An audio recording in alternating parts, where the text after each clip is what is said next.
Can't innovate anymore, my... Welcome to Primary Technology, the show about the tech news that matters. This week, is TikTok ban? Is it happening this Sunday? We're going to cover that. Plus, the Sonos CEO and several other executives are out with a new interim CEO. Apple really stepped up its marketing game with Severance and Silo in the real world. ChatGPT is getting tasks. And Mark Zuckerberg is calling out Apple, saying they don't innovate anymore. So we're going to talk about what has Apple done to innovate since Steve Jobs. This episode is brought to you by Notion and you, the members who support us directly. I'm one of your hosts, Stephen Robles, and joining me, as always, from Narnia, is my friend Jason Aten. How's it going, Jason? It's cold, but it's good. It's good. Jason posts a photo pretty much annually about the snow, huge snow surrounding his office, which is a shed in his backyard, and it's very nice. I have one social media stick that works, and it's just every year when we get our first big, as if I've never done it before, I just post about how we're now entering our Narnia era, and people no, you have popular social media posts when you say controversial things, and then people troll you. That's true, and but there was nothing controversial about my Narnia post. Like no, probably not. It's just nice to know. Yeah. I forgot to ask you about the movie quote last week, so I have to do that in a second. But obviously, you know where the quote is from this week. Yeah, it's not a movie quote though. It's not a movie quote. It's Phil Schiller, and wasn't he referring to the Mac Pro? Maybe. That's right. I mean, which is ironic considering how stagnant that product is. that is true. Anyway, that's for the second half of the show. Okay. Talk about innovation. But last week I had a quote. I said, "You wake up at SeaTac, SFO, LAX, O'Hare, lose an hour." Yeah. Do you know what it's from? Fight Club. Ah, there you go. Yes, you got it. I've actually never seen it. I'm going to be honest. I have to see that. As someone with a movie podcast, it's probably required. So. Yeah, I would actually.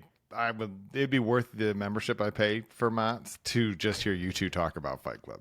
Really? Okay. I'll have Nate seen it. There's so I would love to hear Nate talk about Fight Club, to be honest. I have to. Okay, but before we get into the news, Jason, I have to tell you something that's been weighing on my mind, and I have to get it out. Okay. You have no idea what I'm about to tell you. I did a big USB microphone review for Riverside. I had like 12 microphones that I ordered off Amazon, and I was going to return them all yesterday, packed them all up in boxes, got all the things, and I realized once I got home that I forgot to put one of the microphones in the box. So this is the Yeti Studio. And when I got home and sat back at my desk from the UPS store, my heart just sank. And Jason, I don't know what's going to happen. Am I going to go to jail? Are there going to be people come to my door and I don't know what's going to happen. I'm so scared. It's all I could think about. Hold on. You paid for this microphone? Yes. And you sent back an empty box? Apparently. That was not my intention. I've returned many things to Amazon over the years. You're way overthinking this. You just own it now. Well, I'm just saying, you bought a mic, you paid for it. I don't want it though. I don't want it. So I don't know what happens. I guess Amazon will send me an email like, "Hey, doofus, like you didn't put this in the box." Oh, you ordered it from Amazon? Yeah. You're probably fine. Okay. They're gonna just give you the refund and be like, I'm so scared. I'm just so scared because like they're gonna open this box and like, this man is a criminal. So I think they'll just not give you a refund, Stephen. I know that's. And there's also 3 other mics in that same box, so hopefully they will see like, okay, he's at least partially honest. It was totally for our listeners. What Stephen is doing right now is he's trying to create a public record of I didn't. So like later when this is going to be introduced as evidence in whatever happened here. The Supreme Court's going to hear the TikTok case, and then it's going to be me right after it talking about this microphone I didn't put in the box. I'm so scared. Anyway, we'll see what happens. We have lots of stuff to talk about, but also 5-star review shout-outs. New for 2025, BeMe07 from the Netherlands, battery percentage on, which can I just say, I was testing a MagSafe battery the other day, and I turned battery percentage on to monitor it. It looks terrible. I don't know how anybody does it. I'm sorry. I still don't like it. Jason's just staring at me. But anyway, percentage on. Doc, I don't know what he meant by that. But anyway, thank you, BeMe07 for the 5-star review. Sunny World 85 from Canada. He says he agrees with you, Jason, that the dots should be off in Mac OS. Listen, I'm not. This is one of the some of the things we talk about I just don't care about, but I have just told you what it is I do, right? But this one I feel like I was surprised to the extent at which people still have the dots on. Like it feels completely foreign to me, the idea that people would want that. Not that it's, I mean, I don't know, like the percentage on in your up Phone in battery. from your phone and stuff, or which pocket you carried. Those feel like just like preference things, right? And they just develop over time. Whatever one you did for a while, you just keep doing it. Yeah. But having those dots there is so inferior of an experience that I just don't understand it. Like, well, and I mean that like, I don't mean that insultingly. You mean because you care. You care for I people. mean, like anybody who still has them on and feels passionately about it.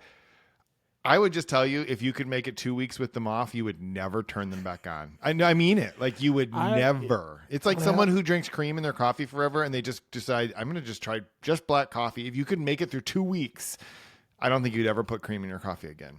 Is this how I become an old man? I have to turn the dots off and then drink black coffee? I think it's how you ended up buying a Tesla, right? It's like, hey, just try it, man. Well, what's funny is I have the dots on, but I also hide the dock. So it's kind of like, I don't see him anyway. All right. Yeah, there you go. But GJ from the UK, who's a third 5-star review, said, we're entertaining and insightful tech chat. So thank you, GJ. Also, battery percentage on, dominant hand pocket, personalized ads off, which we didn't ask for that, but I guess he turned that off on his iPhone. So, and he says, yes, good job. He said, toe fungus ads not present. I feel like we can all agree on this one. There should be no debate. Does anybody want those ads? No, but I don't want a bunch of screenshots of people saying, I get the toe fungus ads. Right. Although I'm curious if anybody else besides Jason gets them, because maybe they are targeted, Jason. We don't know. Anyway. Jason's silent. Let's get into the news. Listen, I think Apple heard our discussion, the marketing team specifically. And they probably have different marketing teams for different things. But the marketing for Apple TV Plus original content has stepped up the game. They had a Severance pop-up glass cube in Grand Central Station earlier this week to advertise the second season of Severance. I just have to say, amazing. Amazing marketing. This is a little video. I'll link to it. And yeah, okay, you did it. That's amazing. It was amazing. Also, I'm kind of surprised because isn't it Grand Central Terminal? Listen, here's the thing. The station is within the terminal. And the terminal that's where this was. But the terminal is the building. No. The station is literally the subway station, right? Grand Central Terminal is where the trains are. Grand Central Station is this, where people walk around. I thought the station was where you got on and off the trains, and the terminal was the building. Okay, I'm not going to argue. I think I'm right. People can let us know in their 5-star rating and review. But anyway, they did that, and there was also a Silo character at a basketball game. Did you see this? Someone dressed up in like the I want to go out. Oh my gosh, that's thing. terrifying. It is terrifying. This was on Mavericks. It was at a Mavericks basketball game. Dressed up in the Silo suit, which is wild.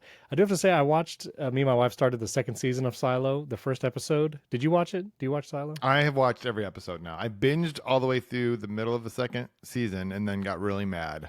This is why I don't watch things while they're dropping. I wait because Yeah. Listen, I understand why they do this. I'm going to pay for Apple TV Plus forever. Just give me all of the things bundle at once. I'm not like Netflix has it right. Just drop it all, please. Well, I watched this first episode of the second season of Silo, and that dude that looks through the little window at the end and says, Solo. don't, I don't know his name yet because I've only seen the one episode of the second season.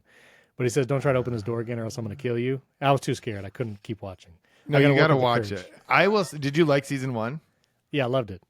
Season 2 is good.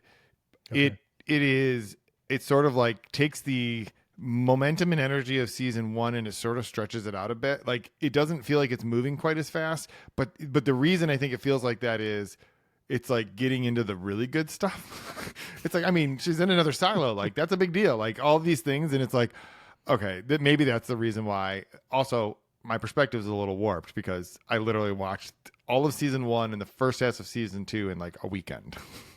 And now I have to, now it's taken me 4 weeks to get through the next 4 episodes. Right. Well, we'll see. I did really enjoy it. All right. So I'll keep going because the marketing is good. It's so all good. Right. We have to talk about the TikTok ban because this might be happening Sunday, January 19th. I'm going to put an article to an Axios timeline. They actually have kind of the dates and what's been happening, all of that. But the fate of TikTok, we've talked about it, I think in the last couple episodes, what we think is actually going to happen. But this Sunday is the deadline where it's not a ban, quote unquote. TikTok is supposed to sell or divest. ByteDance is supposed to sell or divest TikTok. And if they don't, then the U.S. companies like Apple and Google will have to remove TikTok from the app stores. Basically, as it stands right now, as we record Thursday morning, come Sunday, if nothing happens, which we'll talk about possibilities, TikTok will be removed from the app stores. If you have TikTok installed on your phone, it will work for a while, but it'll be like one of those things where you had an app on an old Apple device, like an old iPad or iPhone that couldn't get updates anymore. And the app just kind of slowly dies over time. That's what would happen if you already have TikTok on your phone, but you won't be able to update it.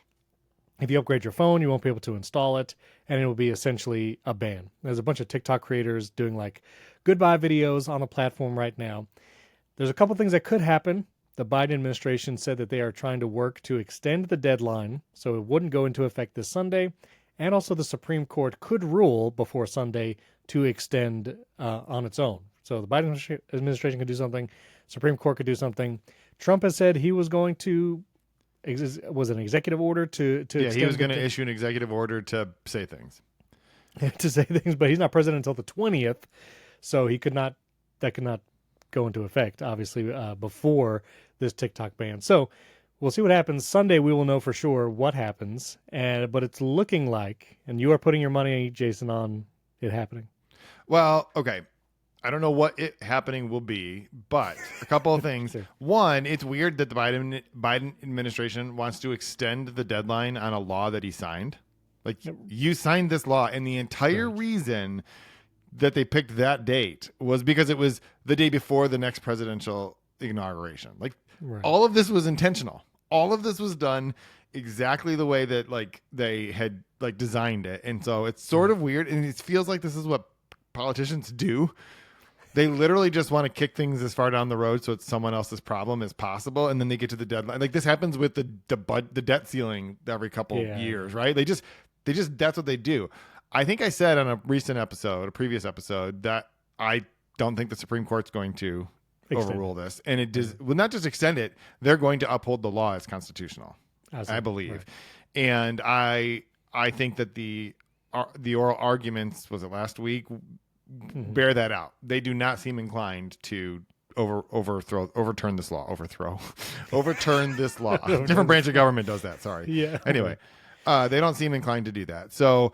Okay. I think that the Supreme Court's not going to overturn the law. I think that on the 19th, the ban will go into effect. What happens after that, I think is super unclear. But TikTok has said that they will basically turn it off if that goes into effect, even though that's not what the actual ban says. Right. Because the other piece of it, that the way you described it is sort of true, except for that the law does two things. It prohibits them from distributing it in the app stores, so it's really focused on Apple and Google, but it also prohibits like ISPs and CDNs from basically hosting and sharing the content. So it's like, yes, the app will open. Will there be anything in it unless it's like already cached into there? So like the timeline of stops working could be a lot quicker than people might think. So, and I don't know, like, can the incoming it's so weird because can the incoming president just issue an executive order to say we're not going to enforce this law, because then that will get challenged by someone. I don't know who, because it was the government that passed the law, so who would have standing it's very weird. It's very weird. I'll also mention lastly on this, there's another app now called Red Note. It is a Chinese app. Like, even the description and stuff in the English US App Store is in Chinese, and people are flocking to it. I say flocking lightly. There's a few people being very vocal about like, well, I guess we're going over here. And they've created accounts and are trying to use Red Note as a TikTok replacement. This is too far for my blood. Like, this is, I'm not going to download this app and pretend it's a TikTok replacement. I don't know if I would recommend it. But also, isn't that the one? There's several of these that have popped up. At least one of which is also basically the Chinese version of TikTok, owned by ByteDance, the company that owns TikTok. Like, if you are worried that TikTok is going away, a Chinese-owned replacement is really not going to be the best place to go, because what do you think will happen? It's going to get banned. Like, it's the same thing. Yeah, it's just kind of kicking the can down the road. So anyway, we'll see what happens on Sunday. We'll cover next week, whatever the official thing was. Also, Sonos CEO is out. So after their failed app launch earlier this year and just not doing well as a company, Sonos CEO Patrick Spence is leaving. And there's been several other leavings, several other exits or oustings. There's the Sonos chief product officer is leaving. also the Chief Commercial Officer, which was a newish title I was not familiar with. And now there is a new interim CEO, which you wrote an article about. But just they're having a tough time. Sonos is trying. They're a whole new leadership now, and we'll see what they do in this next season. But you wrote about it and the new. Is it an interim CEO or is it like He's new interim. He's Interim. interim, but I think he wants to be not interim. It's pretty clear. But here's okay. A couple things. Can I ask? I have two questions for you. First of all, without looking anywhere, Okay. before he was the CEO of Sonos, Patrick Spence. He's the guy that just resigned. Right. Where did he work? What is he most known for? I feel like not audio, right? It wasn't Okay. audio related. Okay. Is that correct? Yeah. Yes, that's correct. I don't know. I'm gonna say PayPal. I don't know. I mean, that would have probably been better. No, he worked for a company called RIM. Do you know what they're famous for? Is that you the don't- restaurant thing? No, they made the BlackBerry. Oh, A product RIM. that could not. Sorry, listen. Wait. Before I lose all credibility, let me just say I know RIM. I had a BlackBerry. The saying it is RIM, it threw me. Well, Research in Motion was the name of the Research in company. Motion. Yeah, So- that I would. I know it's BlackBerry. Anyway. Okay, so this guy was like the head of sales for BlackBerry, a product that no longer exists. They stopped making them in like 2019 or 2017 or something. I don't even remember when. They don't That's make a while ago. BlackBerries anymore because they could not figure out a way to respond to the iPhone. This guy was not a product guy, right? He came into Sonos as the head of sales. He was the chief commercial officer when he came to, and he eventually became the CEO. And I just think it's kind of bananas because this is like a company who built an incredibly loyal audience based on being essentially, people would call them the Apple of audio. And the reason is they built products that just worked. So my question to you, I wanted to ask you, because I don't have any Sonos stuff, right? Sure. I do have respect for them. I like good sounding things, but I just don't have any Sonos stuff. When did you download the new app and did it break all of your stuff? I downloaded the new app just so I could see it, but I never used the Sonos app. Okay. And I think that may be one of the differences in experience where most of my Sonos gear is just set up with a TV. And so in the bedroom, I have a Sonos Beam, I have a Sonos Arc on another TV, and I don't typically use them as music players. They're the TV speakers. And so I just don't. And if I ever do want to play something to it, I'll use AirPlay. I go to Apple Music, I play, and then I AirPlay it. I opened the app, and I had to use the app when I was reviewing the Sonos Ace headphones, and it was clear that this thing was janky and it was not great. But I don't typically use the app. Okay. And then my other question was going to be, maybe this is, you've already sort of answered this because you don't use it to play music necessarily. But my understanding is Sonos stuff sounds great. Like Yeah. it sounds really good, but does. that isn't actually the main draw of Sonos stuff. Can you explain for people who don't have Sonos stuff why people are so devoted to it beyond just it sounds really good? Because there are a lot of things that sound really good HomePods sound really good, like, right? Yeah, but I mean, I will say Sonos sounds better than HomePods. Like I did an entire video when the HomePods 2 came out and said like the Sonos Beam and a Sub Mini, which is their like middle of the range speakers, that combo sounds better than HomePod 2s. There's just more bass, standalone sub. So if you just want better sound and that's something that's important to you, Sonos wins if you're going that. And the Era 300 Compared to HomePods.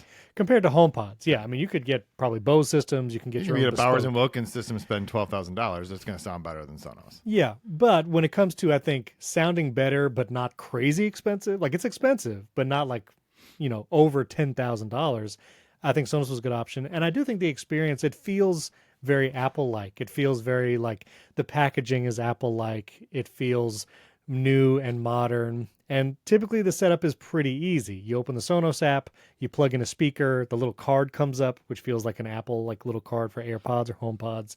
And yes, the working together, if you want multi-room audio, that was its specialty because the Sonos app, the previous version, used to do that pretty well. Like you could see your speaker groups in your rooms, and if you were playing something, you could throw it to all of the speakers, to some, adjust the volume of each room individually, and it worked pretty well. I didn't do that, and you can also just do that with AirPlay. You can also just adjust the volume of different speaker sets because that's how they appear in the AirPlay.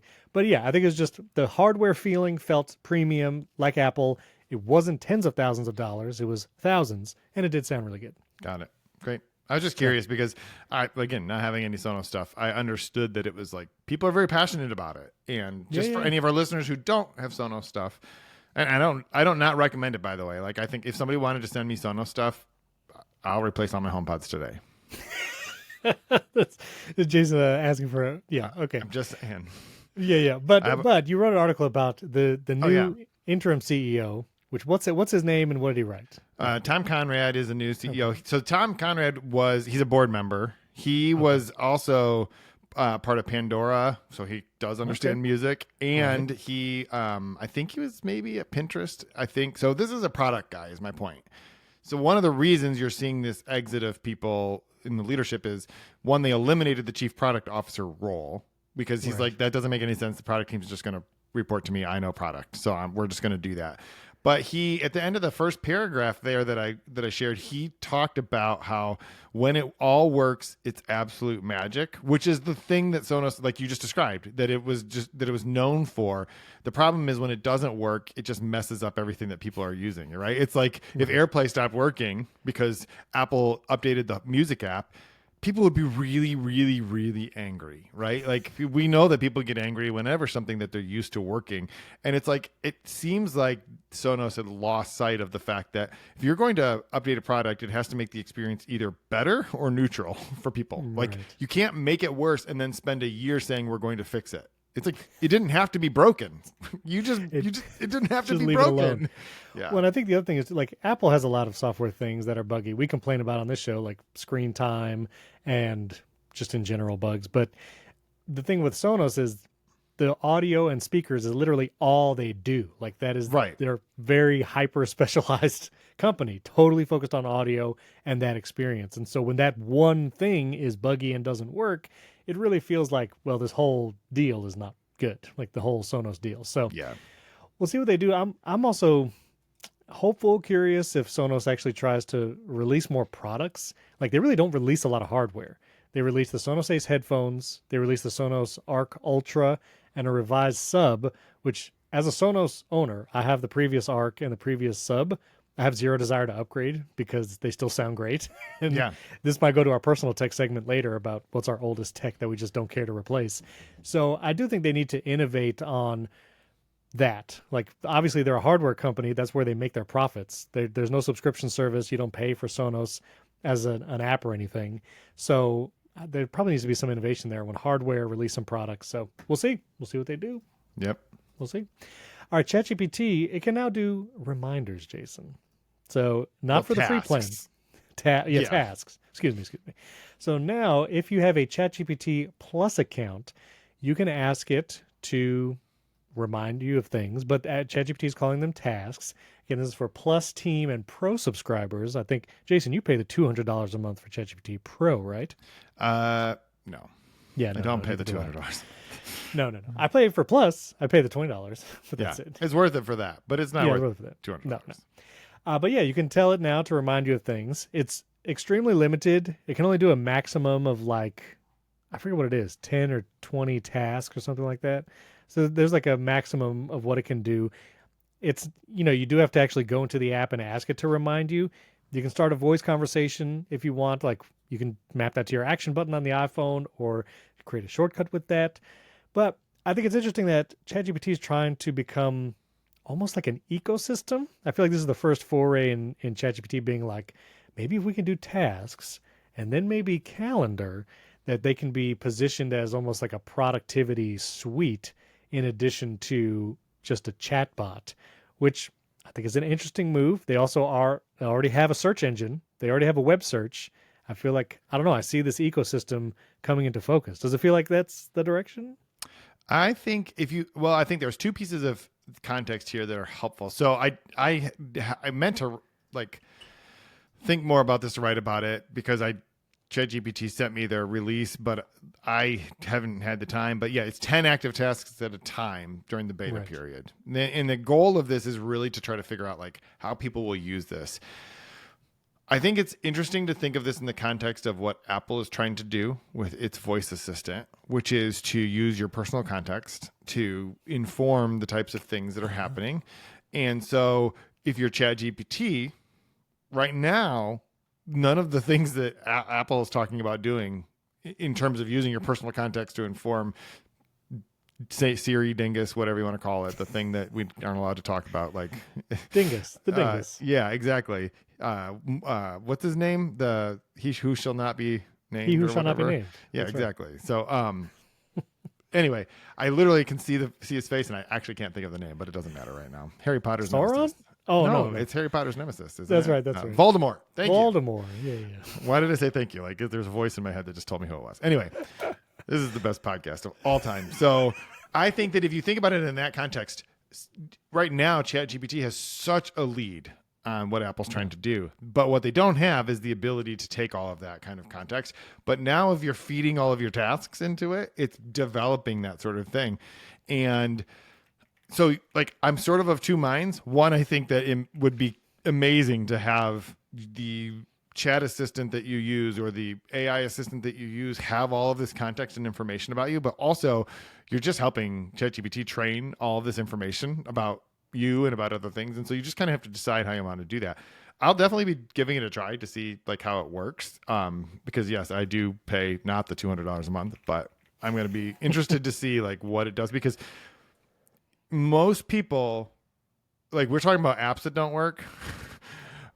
If there is a single thing that people depend on most, more than I think even their email, if you rely on a task manager or like a calendar type thing, it has to work all the time, or you will just jettison that thing into space, because once it fails you, because there are a lot of people who they just organize their life around that and depend on it. Like I do. I depend on looking at my watch and seeing what does it say next on my calendar or my tasks. Like that's it. That's how I operate. So I did see, I just want to mention, I was trying to find it real quick, but I think it was a 9 to 5 Mac article that they are thinking, it's not that this was discovered or that it's in the beta, but with the iOS 18.3, that they think maybe the contextual and semantic index dingus might be coming in that next big version, 18.3 or maybe 18.4, which would mean it's might be coming this year.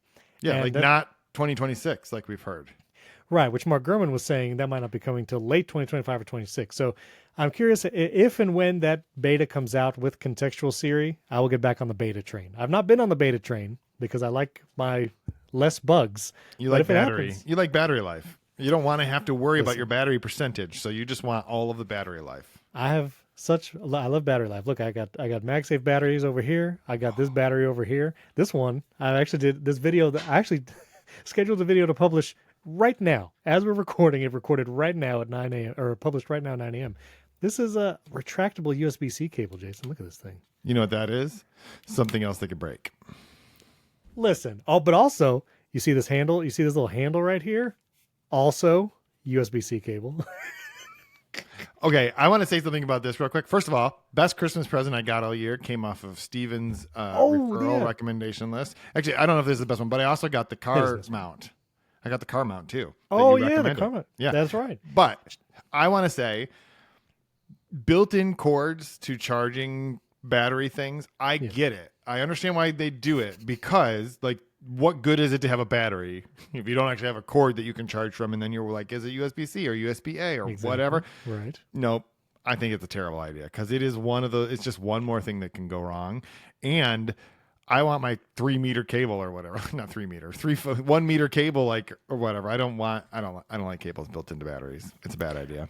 Two quick things. Jason held up the Anker 10K Ultra Slim Qi 2 MagSafe battery pack.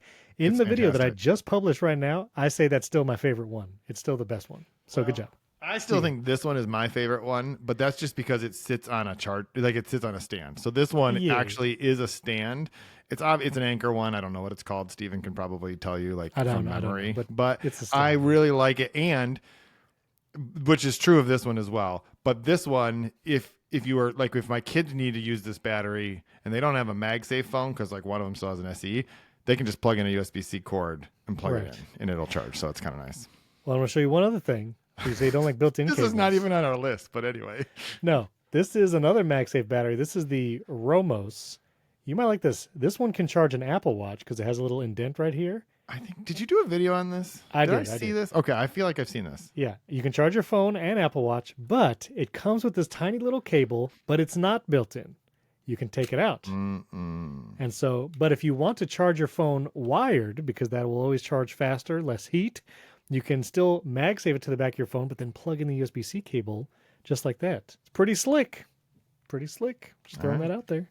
If you don't like retractable cables. And I have some AA sitting here too that I have to put in my keyboard in a little while. But anyway, in your keyboard. We'll talk about it in personal tech. Personal tech. Okay, that's coming personal tech. All right. One last thing before we talk about Zuckerberg's interview on Rogan, trashing Apple, saying they don't innovate anymore. We don't typically do rumors, but I thought this was interesting. The Samsung Galaxy S25 apparently is leaked, and it might be showing off a super thin design when it comes out. Now, Samsung Unpacked, the event is January 22nd, so next Wednesday. So we're going to see this in less than a week. Samsung is going to announce whatever. But I think it's interesting because there's also been many rumors, I don't think we've talked about them yet on this show, about the iPhone 17 having an Air version where they will have an ultra slim version of the iPhone. Whether or not that'll be the Pro or non-Pro or something in between remains to be seen. But it's curious that companies, the two biggest, I mean Samsung and Apple, might be going slim this year instead of adding bulk, which would I think be less battery, apropos, because we just talked about battery life. But I don't know. Slim. I mean, if you see a slim iPhone this year, but maybe it's not Pro, does that tempt you at all? No. Yeah, me neither. Like, who cares? Slim? Well, who cares? I've heard people talking, like, no, I mean, sincerely, like, yeah. I'm going to save this for personal tech because I don't understand that's cool, but the killer feature of the new iPad Pros is not that they're thinner. The iPad Pro is like ridiculous no matter what. It just doesn't matter. Like that is, I mean, there's a threshold. If it was the thickness of my MacBook Pro, that'd be bad for a tablet, right? But the killer features are tandem OLED or M4, or they finally put the camera in the right spot. I don't care how thin it is. Nano-texture display. I just don't care how thin it is. Yeah, I mean, I'm gonna take my phone out of the case for a second. Oh, which also in my videos, I'm not just pumping my video today, but I will say Ryan London leather case, first one with a camera control button in the leather case. Okay, then. So if you want to use camera control, leather case with that. Does it have a logo on the back though? No logo on the back. No. Okay, that's good because I don't like logos. There's a logo on the side on the very bottom. It's very discreet. That's the one thing I love about the Nomad cases is they don't do no branding on the outside at all, and I love it. Are you still using the Suti back only? Yep. Yeah, it's nice. It is nice. I really like the leather texture better of the Nomad one, but this one has held up really well, and I think the reason why, and also like the Nomad one has microsuction on it as well, and this one doesn't, and I try to figure out how are they getting away with not having it, and I think it's because it goes around it snaps around the cameras, whereas the Nomad one just has a cutout for that whole area. Exactly. So I think that's they got it right. I don't know if I love this feel. It's like it's not fine woven feel, but it is a little bit. But I like the leather better. So, but I'm gonna keep... I had my Suti. I was using it for a while, and then I dropped my phone twice, and I have a screen protector on it, which I don't typically do. But since I've been using the backs, I'm actually using Anchor screen protector now. But I do have a couple scuffs along the corners of my phone now because I dropped it. I don't think you'll be able to see it. I mean, they're indistinguishable. Do you have scuffs? No, but this is the Nomad one, and it just kept like coming apart here. But I definitely like the feel better. It's very nice. I like the feel better too. Listen, I didn't think we were going to. This is the worst podcast episode. No. This is why you need to go to youtube.com/@primarytechshow. I'm about to sneeze. Hold on. This is actually what the people love about what we do, Stephen, is we're just real. We just talk. We just give our opinions on all of this stuff. No, I'm not going to sneeze. I can't believe it. I was talking so that you I know you were sneeze. trying to cover for me, and I was about. Now it went away. All right. Now it went. Anyway, the Nomad one. It started. I don't know. Like it wasn't patinaing. It was just scratching and stuff. Like so. This was my Nomad one, and it's like, I don't know. You can see the scratch and stuff. So I don't care for that. But anyway. That is anyway. Ryan London. I forgot what I was talking about. Oh, we were talking about batteries. We were talking about. I don't know what's happening. I'm gonna drop a slim marker. Phones. We don't care about the slimness of the phones. We're moving on. Oh, that's what the whole reason I took the case out was because I wanted to talk about the thinness of the phone. Yeah. Okay. So listen. I mean, thinner than this. I mean, it's really not that big. I don't understand. Like. I mean, lighter maybe would be nice, but it got lighter with titanium with the iPhone 15. I think it's fine. I'm not I even agree. lying. Yeah, thinness is not the thing that they need to worry about. I agree on the pro ones. Make it lighter. Use aluminum. No one cares. Titanium's great, but like just stick Sure. with because like the only thing that's noticeable is the difference between the base, the 16 and the 16 Pro. When I take that 16 that's sitting up there, I won't do it right now because it's my camera. Right. It's like these two things are not even the same species. Like this is ridiculous. Well, and also I think it would be amazing if Apple like did this as an experiment, but it would never happen. If they released an iPhone 17 Air that was super thin, but obviously got worse battery life because of the form factor, and released an iPhone 17 like thick, and it was like double the thickness, but you got like 3 days of battery, I guarantee you 90 something percent of people would buy the thicker phone for more battery. 100%. Yep, I Yeah, think you're right. Thank you. I'm glad we could finally agree on something, Jason. Finally. Now, speaking of things we can agree on, I know we also agree on today's sponsor because today's podcast is brought to you by Notion. Notion is literally what we use every week for this show. When Jason and I are looking at it right now, even when they're not sponsoring, we're just staring at Notion the entire episode because that's where we have our run of show. It's where we have the links for all the articles. Notion it powers this podcast, Primary Technology. But listen, Notion does so much more. It can be your workspace, it can be your note taker, it can have transcriptions, and Notion has an incredible AI tool built right in to help you manage all of it. AI built right inside of Notion, and it works across your entire workspace. And it's been a game changer. Jason has used it to like search our past episodes. You can find things like, when did we talk about this thing? Notion AI is great for that. Notion combines your notes, docs, and projects into one space that's simple, beautifully designed, and you can leverage the power of AI right inside. And Notion now has shortcuts actions. I talked about that actually in a video on my channel. So you can actually add things into your Notion pages directly from shortcuts, create automations that way. And the fully integrated Notion AI helps you work faster, write better, think bigger, doing tasks that normally take you hours in just seconds. It can summarize, it can rewrite, it can help you generate ideas, give it some bullet points, it can expand it, it can do all of that. Notion is used by over half of Fortune 500 companies, and teams that use Notion send less email, cancel more meetings, and save time searching for their work and reduce spending on tools, which help keeps everyone on the same page. So try Notion for free, and we actually use it for free too. We don't pay for Notion. Me and Jason are just using it right now. Do it for free when you go to notion.com/primary technology. That's all lowercase letters, notion.com/primary technology. That link's in the show notes too. You just click it there to try the powerful, easy to use Notion AI today. And when you use our link, it supports the show, and we appreciate that. Notion.com/primary technology. Our thanks to Notion for sponsoring this episode and powering our podcast for a year now, over a year. All right. Does Apple still innovate? This was a big interview. Mark Zuckerberg went on the Joe Rogan podcast, and they talked for 18 hours. No, I think they talked for 3 hours, which still sounds like an exaggeration, but no, it was literally about 3 hours. Yep. And Mark Zuckerberg said a bunch of things. He said things like, Steve Jobs invented the iPhone, and now they're just kind of sitting on it 20 years later.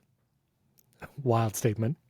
Zuckerberg also said, quote, that Apple has thoroughly hamstrung the ability for anyone else to build something that can connect to the iPhone in the same way as like AirPods. There would probably be much better competitors to AirPods out there, Zuckerberg said. We're going to address all this in a second. Also, this is on the heels of news coming out. This is the Wall Street Journal saying that Meta's about to cut 5% of its staff because Mark Zuckerberg says he wants to raise the bar. And these job cuts are going to be coming February 10th. And Wall Street Journal and others are calling this a Trump-friendly transition. Remember, last week we talked about Meta changing its policies, removing fact checkers, leaning on community notes, inviting more political content on the platforms. And I'll also throw to Daring Fireball and link to this. John Gruber had lots of fun things to say about this interview and about Meta saying that, you know, what they've innovated and versus Apple and things like that. So, innovation and Apple. First of all, let's address Zuckerberg's claims. Saying Hold on. First of all, there's something even more important we have to address. A week before Mark Zuckerberg announced that they're going to lay off 5% of their staff or whatever, and in the announcement where he was essentially saying we're no longer going to pay all these third-party content moderators, he's wearing a $900,000 watch. That, by the way, That's Isn't not an that exaggeration. It's a $900,000 watch that he was wearing. Just Google Mark Zuckerberg watch, content moderation video or whatever. It's a custom made. The company that makes them only makes like 3 or 4 of them a year or whatever. And so it's like, dude, how out of touch are you that you're wearing a $900,000 watch in an Instagram reel where you're announcing like all of this stuff? So it kind of blows my mind. But I mean, I love a $900,000 watch, but I don't have any. So like whatever. Wait a minute. Just so our people know that this is real. This is a Guardian article. Yeah. Mark Zuckerberg sports a $900,000 watch. Yeah, a Grable 4C. Listen. He wore a Grable 4C handmade one, which retails for $895,500. Which, I rounded up just slightly, but yes, anyway. Amazing. I did not know that. Yes, people who pay attention to watches caught this immediately because they're like, oh, look at his new watch. Anyway, those are extremely hard to get because they only make a couple of them a year. So anyway, I think it's really interesting. And I think it points out, like, there's a lot of stuff going on with Mark Zuckerberg, and I think it started with accepting a fight with Elon Musk. Remember when there's supposed to be a cage match between those two? There was supposed to be a cage match. That's right. Yeah. And I just think that I don't know if this is what a midlife crisis looks like for a 100 billionaire. You know what I mean? Like, but right. Clearly, like, he can just do whatever he wants, and there's no one in his life that will tell him no. And, whatever. That's worked. Mark Zuckerberg has been more successful than almost anyone in the world, right? There are like less than 100 people in the world, in the history of the world, that have achieved the kind of success as him.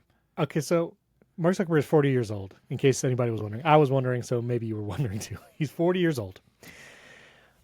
What did you're taking issue with my midlife crisis part of this? No. Okay. When you said that, I was just curious. I was curious how old he was. What has Mark Zuckerberg created? Mark Zuckerberg created Facebook from a college dorm room or whatever, and it was based on a rating system to gauge how attractive hot or not. Are. It was basically a knockoff of Hot or Not.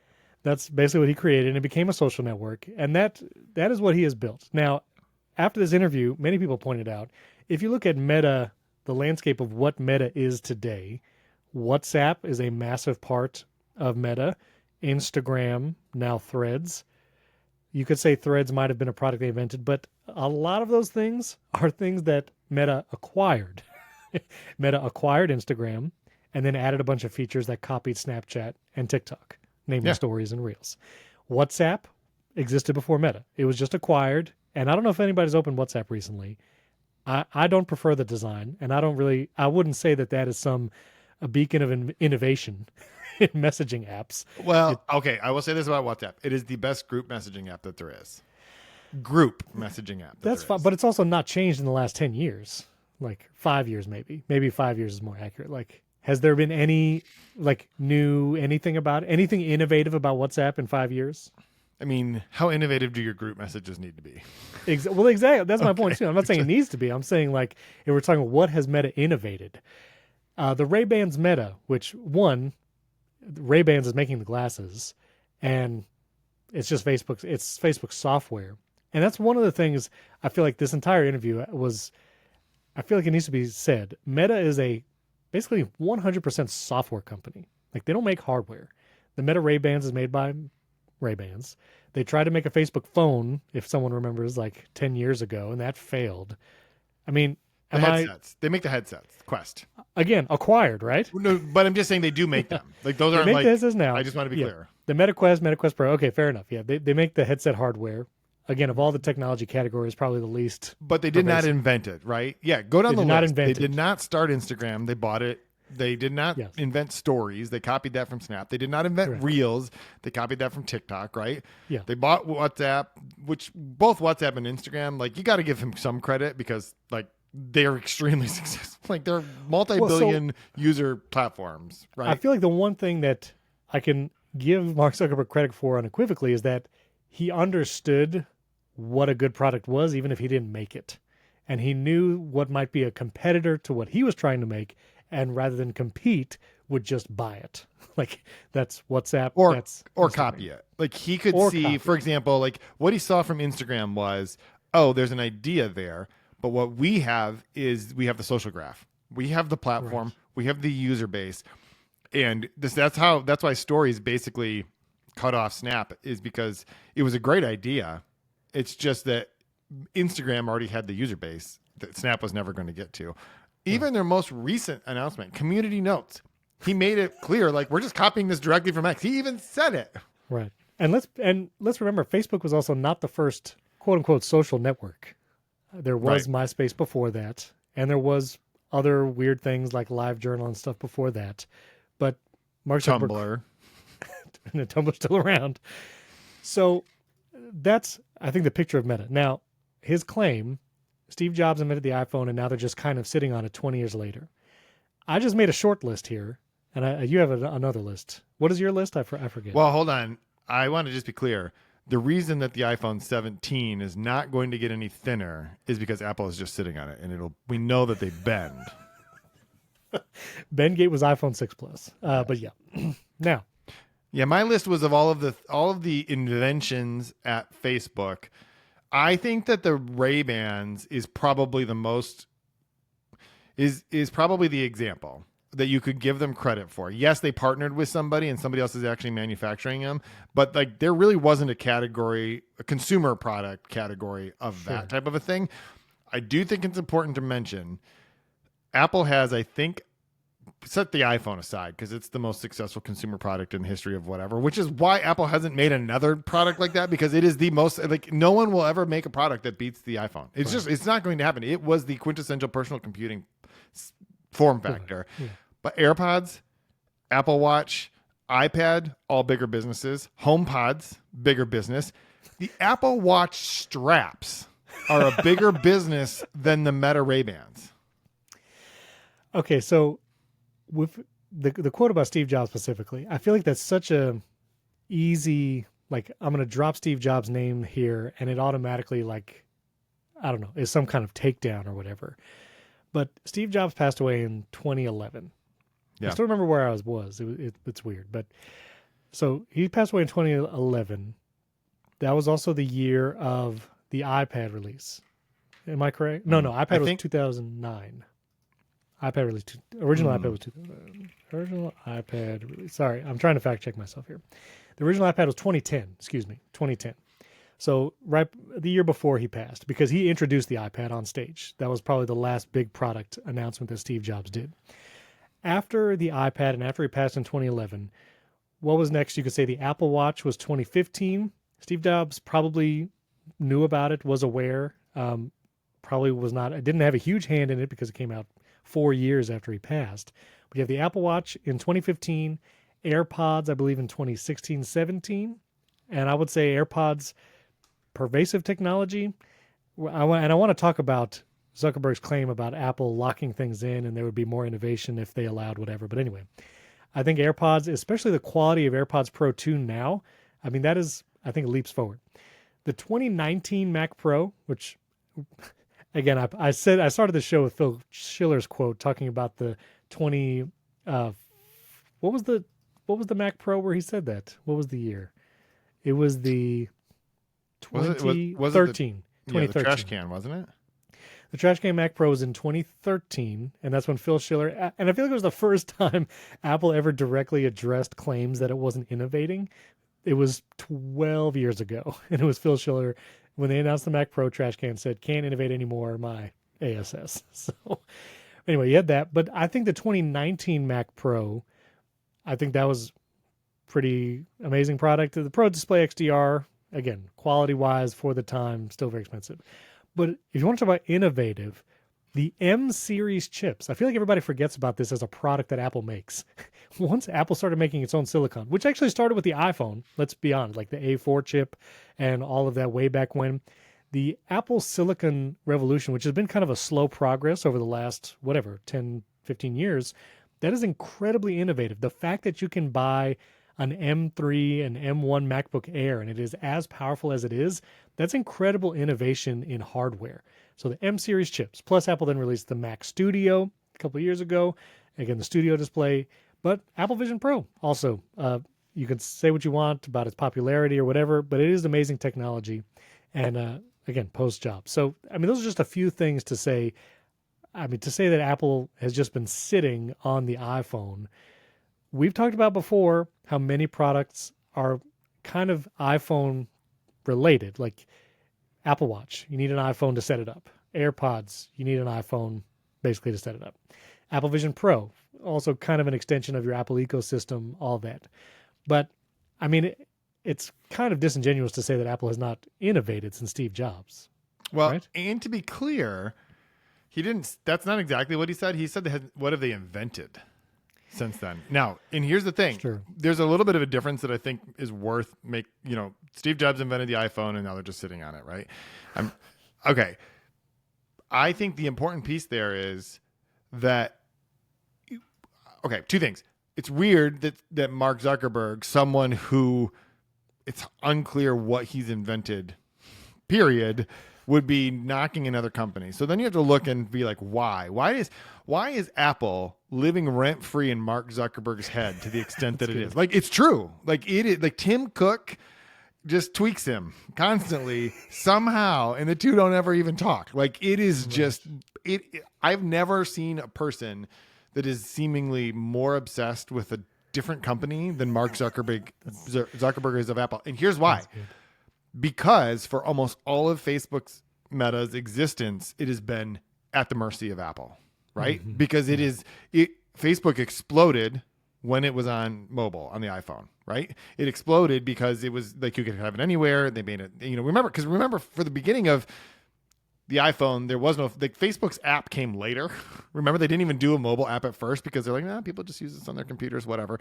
Right. And so you have to just kind of ask yourself why. And he reveals it. Like he is very, very sour that the experience of connecting the Ray-Bans is not the same as the AirPods. And to be fair, he has a point. If you take photos with the Meta Ray-Bans, they should just end up in your photos library on your iPhone. And the fact that they don't is completely ridiculous and is completely on Apple, and they should do better. Like they're just like, but you can use a DJI drone, and when I fly the drone and take a picture, those pictures end up in my photo library. But they go through the app. They have to go through the app, but they'll go to the photo library. Yeah, I don't have any of their Meta Ray-Bans, but the point is like you don't get the same kind of connection. Yeah, I get it. As you do with both the audio and with like you can't use the voice assistant, I don't believe, with the Meta Ray-Bans. Like I don't think you can summon the voice assistant doing that the way you can with AirPods. And so I just feel like there is a point there. But that has nothing to do with whether they've invented anything. Right. I mean, think about it. Like the AirPods alone would be a Fortune 100 company, right? The iPad and the Mac alone would be Fortune 500 companies, right? All of these things, like it's amazing. We don't think of them because all of them are at the mercy of being compared to the scale of the iPhone, and yet on their own, those are huge business. And you could argue like the AirPods wouldn't exist without the iPhone. Obviously, the watch wouldn't really exist without the iPhone.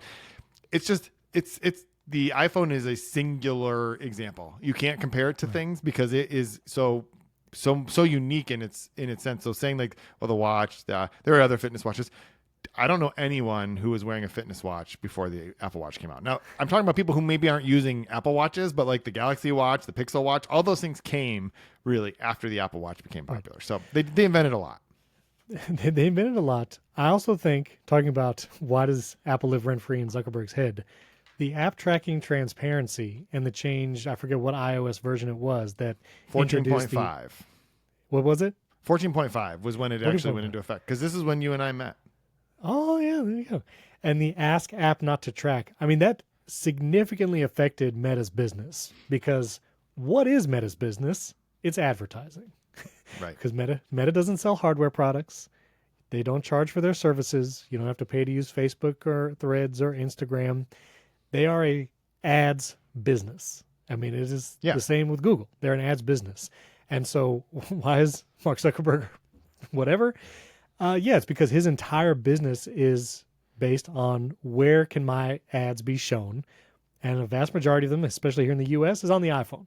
And so when the iPhone changes how it treats apps and tracking, and it directly affects Mark Zuckerberg's business, I think he's still bitter about it. I think so.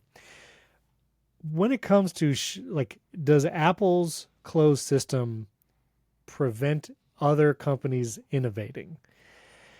You could say, I recently talked about the Bayer Dynamic Amaron headphones. They're Bluetooth wireless headphones. I actually really like them. They sound great. They actually fit better in my ears than AirPods Pro 2. And you could argue that due to Apple's tight reins on the iOS and macOS ecosystem, it's a worse experience because they don't auto switch. I can't auto switch between my iPhone, my iPad, and my Mac as seamlessly as my AirPods. And it maybe won't integrate as tightly with whatever other things. Honestly, companies can still make really innovative products like Bayer Dynamic did, and I will use them even if it doesn't have that slight integration. But also, there's other platforms out there, and the biggest, Android, is bigger worldwide than iPhone. And so companies could try to innovate based on the Android operating system, which is more open. And if that innovation succeeded, then I think there would be more of an argument to say, if Apple were more open, then this innovation could come to the iPhone as it has for Android. But it seems like no one's really doing that. And maybe you could say the Meta Ray-Bans, yes, there could be a slightly tighter integration there. Take a photo, it shows up in your photo library, whatnot. But the iPhone is not the only platform that companies can innovate for. It is not the biggest platform worldwide. It is the majority here in the United States. But to hyper focus on it, I think it's not a great argument, I guess I would say. I agree. And I just, as far as is Meta transitioning to be Trump friendly, I think that is probably true. And I think that makes sense. We talked about this before. I think that all of these companies are preparing for an administration that is far more transactional than, and I'm going to use a contrast. I don't want any of our listeners to think I'm passing judgment on either of these things, but it's transactional versus principle. And I don't mean to say that there will be people in the new administration who have no principles, or that the old administration was better because it was principled. What I'm saying is, in the past, you had to fit into a set of principles. And now it's if you say nice things and like me, then you're more likely to get. So of course these companies are all saying nice things and trying to because they want to be on the right side.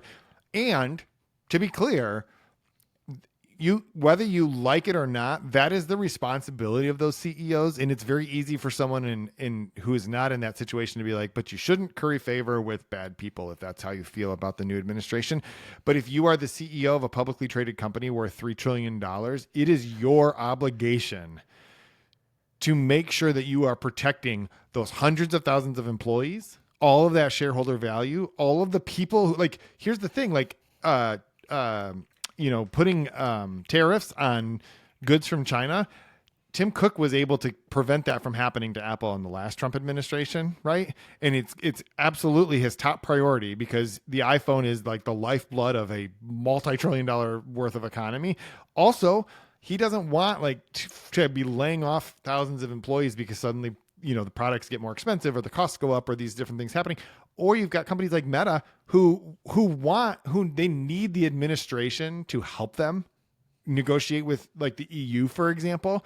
The EU passed data restrictions which require that says that American companies can't basically export their data back to to the United States, which makes it really hard to run a global platform social network, right?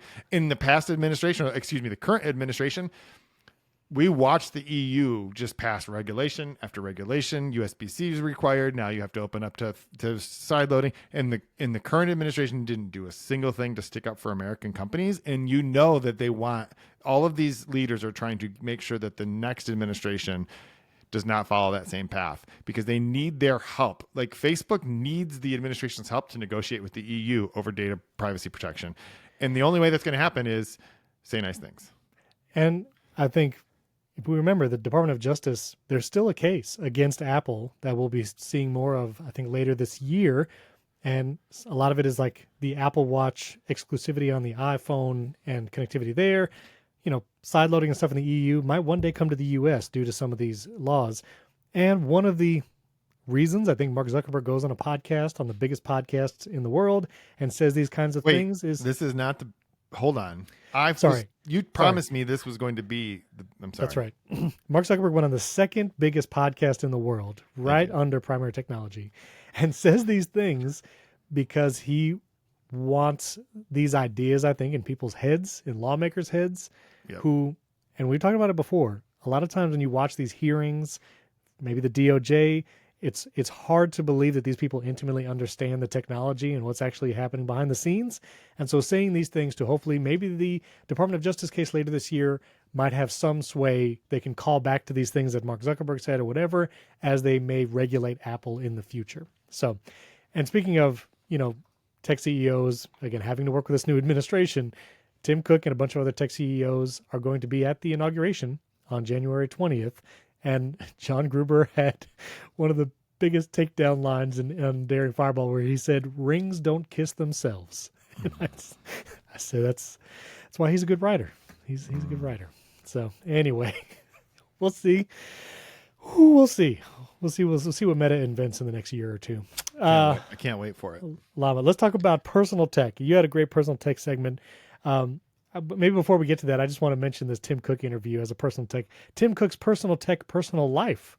And he actually, he had this interview. It was with the UK? It was while he was in the UK. He was in the UK. It was the Table Manners podcast with Jesse and Lenny Ware for a new interview. So just talked about kind of his personal life and his ideas about retirement, which, of course, he's still going to be doing things. He's not going to sit around. Says he gets about 500 to 600 emails a day, and then during product, new big events, it becomes way more. His first job was flipping burgers at 14 or 15 years old. Worked at a place called Tasty Freeze, which I think that still exists today, making $1.10 an hour. That's amazing. $1.10 to being one of the wealthiest companies in the world.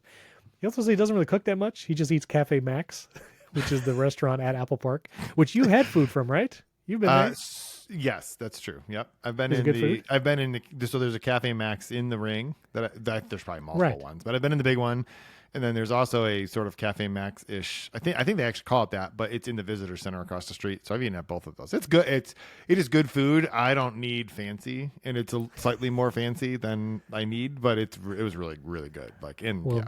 Hoping to try it this June. We'll see. Cook's favorite meal growing up was fried chicken. He's a big fan of chocolate, especially dark chocolate. His favorite wine is Kistler Chardonnay. It's his personal favorite wine. His favorite Palo Alto restaurant is Ethel's Fancy. And apparently Apple makes jam from fruit trees planted in Apple Park. I think that's amazing. That's amazing. That's awesome. And they asked him about Genmoji. I think this is good. This is like Marques Brownlee asking him about Magic Mouse. It's like along the same lines, saying like, "Do you use this product?" And Tim Cook said he was working on a Genmoji yesterday when he said this. He said, "I love Christmas in London. It's like the ultimate Christmas city." He was trying to create a Big Ben with a tree out front. No reveal on if he ever got it to work, but what does that mean? That London is like the ultimate Christmas? Like, yeah, I don't understand what that means. There's a lot of Christmas markets in Europe, and I feel Austria, Vienna. They got some serious Christmas markets. I don't know, New York City. Londoners, we have listeners over in the UK and London. Let us know: is London the quintessential Christmas city, or is this just pure pandering? London is a product in our lineup that we love. I was curious. So anyway, I'll put a link to that interview. I can't believe though that they didn't ask him about the most pressing question, which is if Diet Mountain Dew is your drink, why don't you have it at he said that he's like, Diet Mountain Dew is my favorite soft drink, but I can't have it because Apple Park is a Coke place, which that's great. I think every place should be a Coke place, to be honest with you. But if you're the CEO of a $3 trillion company, I don't think it matters what the contract says. I think if you want a little cooler in your office with Diet Mountain Dew, you should be able to have it. I think Tim Cook could have a mini fridge with whatever he wants in his office. Is there a deal with Apple and Coke or something? Well, every single place that serves soft drinks will have a deal with a distributor. Like you have to get it from somewhere. And so you'll have a distributor that'll bring, all those boxes of syrup that get put whatever like that. And it has to be one or the other? Like you're either a Coke place or first of all, I don't think that I don't know of any places that are not like bowling alleys or bars that have both, right? But or like speedways or whatever. But yeah, most places have one or the other. So interesting. Oh, okay. I would love to know some under the table deal with Apple and Coca-Cola. I'm sure he could just go to the local Safeway and buy cases of Mountain Dew and put them in a fridge. I don't think that violates the contract. No, it probably doesn't. All right, and you had a great personal tech question. Why don't you lay it on me? Okay, I want to know. We talk listen, people in our situation, and by situation I just mean nerds who like gadgets, are constantly thinking of like upgrading to the next thing, to the next whatever it is. And sometimes I was thinking about this, and I'm like, I don't know if that always makes the most sense. And what spurred it for me is I love the M4 iPad Pro. Fantastic. It's it's definitely the best iPad they've ever made, of course. Like, it's the most recent one. They fixed the things that were wrong. They have a tandem OLED. They put the camera in the right place. All those things are great. But it does not work with the best accessory they've ever made for the iPad, which is the Smart Folio keyboard. And I find myself wanting to go back to my M2 iPad Pro because it just is so much more convenient to throw in my bag, be able to pull it out. It's way lighter than putting a Magic Keyboard on it. And I like the Magic Keyboard. It's great.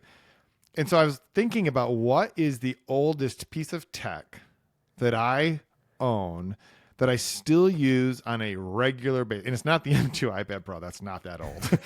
But the impetus is like, is there something that is just so... I think about like Marco Arment and his keyboard, or John Siracusa and his mouse. Right. You know what I mean? Like something that is... And if you like, you can just tune into any episode of ATP and there's a good chance that they'll talk about either of those things just to like...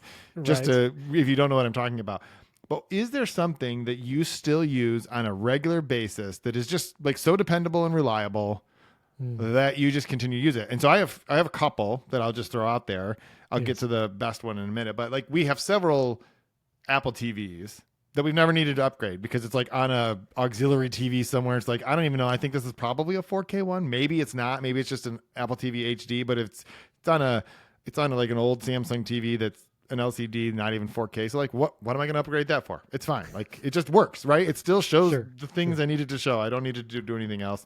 I have some, I actually have some hard drives that are like 8 or 12 terabyte hard drives that they just keep doing their job. They just keep sitting there, right? Like, what do I need to they're all backed up. So if one of them dies, I'll deal with that. But I'm not going to just go buy a 12 terabyte SSD to replace them just because it's exciting. So the tripod I have for my camera, in fact, I used it, sorry, this is a little bit stream of consciousness, so I apologize. Yeah. But I used a Nikon DSLR well into the mirrorless age. I was a big fan of the D700 and then the D750. And I used them well into the mirrorless age because they were just so good. And I love them so much because they get such better battery life. Like, you could shoot an entire wedding and then the battery would still last for like a couple weeks after that. Whereas on a mirrorless camera, like you're replacing battery on a pretty regular basis because it's there's so much more, like there's the electronic viewfinder, there's all these different things. So anyway, but the oldest product I own that I still use on an every single day basis. Steven hates this so much. It makes him so mad, but it's this Apple keyboard. That's so ridiculous. No, it's not ridiculous. It's not though. Well, hold on. I'm not even saying that this is the best product I use every day, but this is 14 years old, Steven. That's pretty old. And I have no reason to, I have multiple other Magic Keyboards sitting here, but these are all been sent to me like with review units. Like, I would not buy one of these. There's no chance. I do have I have one of those Logi MX Master Keys things. That's great. Yeah. It's great, but it's not better than this. Like, I wish I had bought 5 of these. Jason's talking about the Magic Keyboard with AA batteries. Oh yeah, sorry. I should have told people because not everyone can see this. Is not as good as the newer Magic Keyboard with Touch ID. No, it is. It's better. Touch ID, Jason. Hold on. You could have Touch ID. Who cares about Touch ID that much? I do. It's faster. I have an Apple Watch on. Guess what happens every time I need to unlock my computer? It just does it. I don't need Touch ID. But here's the thing about this. This keyboard, aside from the fact that I have to replace AA batteries pretty regularly, it is the feel of it, the angle of it is so much better. It's just everything about this is better than the ones that they're making of those low profile ones right now. And there are definitely drawbacks, like you can't pair it by just plugging it into a lightning cable. I get it. Like, all those things are true. But this keyboard is, I think, literally like 14 years old. That's pretty good. I'm actually a little jealous because I was trying to think, do I have anything that old? And my thing is, we we built this house and we moved in. It's going to be 3 years in May. So, and that was kind of like a big reset because we moved out of our house of 10 years and then into this house, and I built this studio with that house. And so there's so much that is pretty much new that we got with the new house. There actually might be a couple Lutron switches that are like almost 10 years old that were in the old house first because we didn't have neutral wires in the wall, and those were one of the few switches that actually worked. So there might be some Lutron switches that are old. But I will say, there's a feeling you get when you know you've bought something that you can use forever and never think about again. Like there is a comfort in that. And there's a couple items. It's tech adjacent, but there's a couple items like that. And I do have some old Apple TVs that I don't update. Although when new Apple TVs come out, I do the rotation thing where I put the new Apple TV in the main room and then whatever. The one piece of gear, it's probably my oldest. It might be approaching 10 years old, but it's a Denon home theater receiver. And it was like, at the time, it was one of the only ones that did Dolby Atmos and did 4K, had 2 zones. And I still use it today. It's 7.1. It does all the things I want it to do. It's a little quirky, and I honestly was looking to upgrade it because there are receivers that have Apple HomeKit built in. And so I was curious about it. But it's one of those things where it's hard to justify the cost when the receiver we have right now still works great.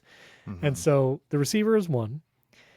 2, this, like microphones. As a content creator, podcaster, there is a thing where like when you find the microphone that just works for you, that's one of the technologies that like it does not change at the pace of other things. Right. And like a lot of times, especially in the audio world, sometimes older is like just long-standing, I don't know, unbeatable. Right. So I've used this microphone for 5 or 6 years now. This is the Earthworks Ethos for podcasting. I love it. And it's one of the few things that I don't feel an urge to upgrade. And then the mic I use for videos, this is the Sennheiser MKH 416. Expensive microphone. It's like $1,000. But it was the first shotgun microphone that once I bought it and set it up, I have zero desire to even look at other microphones. Yeah. It sounds great. I want nothing more from it. It is just ideal. And that is a feeling like priceless might be an exaggeration, but sometimes it is worth it. Especially if it has to do with your work or something you use all the time, to just know like this is the final form of this thing. And I have no desire to upgrade. My microphones are one, my home theater receiver-ish. I do have a TV that's 10 years old. It's a 4K LG LCD. But I was actually looking at OLEDs recently, so I don't know if I can say it about that. You know what? Okay. I have 2 more. I'm sorry. I know we got to, but Please, no, go I ahead. just realized we have a Samsung Plasma TV in our bedroom That's that serious. we got roughly around the same time we got married, and we've been married for 17 years. And you know what? It's 720p. It's a 55-inch right. 720p. It looks amazing. Like we literally just use it to watch Friends. Like it's not like this thing gets a lot of like use, but plasma TVs, those things hold up like, and guess what? I never get a notification asking if I want to update the software on it because you know what? There's nothing smart about it. You just plug it in. And then the other one is I keep these in my bag. These are the Bowers and Wilkins C5. And so when I need wired earbuds, these are from like 2013 or 14. I can't remember when they came out. They're new enough that they had the, Apple at one point. Remember when at some point you had to decide whether the headphones you were going to get had this little thing so you could use a microphone or click on it to do stuff, right? Like that was a thing. And these ones were one of the first ones, third party that came out that had that were like really, they're Bowers and Wilkins. They're really good earbuds. And I use these when I'm traveling, like if I'm on a plane and I need to plug in, the headphone jack, or if I'm traveling, like when I've done our podcast traveling, I just use those as the in-ear monitors and stuff. And they're just, but I'm never going to buy another pair of wired earbuds ever in my life. Like, why would I do that? These are going to work forever. I will say I had a pair of Vizio earbuds. which I don't even know if they still make earbuds. Did they whisper ads in your ears when you listen to things? This was before it was like that. It was its own company. But it was these earbuds, and I think I still have them. But it had like the flat cable instead of round, so it would tangle less. And they had the silicone tips, so they went in the ear. And they actually sounded surprisingly good. I think they were like $30. And I used those for like 10 plus years whenever I needed a wired headphone situation. Yep. And I would probably still be using them right now, except Bear Dynamics sent me these in-ear headphones that I use. But those were like surprisingly good. I don't know why, but the Vizio headphones from like 15 years ago, those were really cool. Jason's getting something else from his bag. Well, I'm not gonna be able to find them in time, but I just was gonna ask you because those Bowers and Wilkins replaced for me. It's going off camera again. Well, would you remember Apple used to make a premium pair of in-ear earbuds? That Yes, were with the wired. silicone tips. I Yes. loved those. I still have them somewhere. Yes, and people, okay. So this is the thing. We would love to hear from you when you leave us a 5-star rating and review on Apple Podcasts, or if you've already done that, you don't have to do it again. Maybe the best place, comment on the post on in our community, social.primarytech.fm, or you can just tag me and Jason on Threads, Blue Sky, Mastodon, wherever. Let us know, what is the oldest piece of tech that you still use all the time, every day, that you just don't want to or need to replace. And I would love to hear about it. And if it's a TV, I don't think that counts because the old TVs last a long time. But yeah.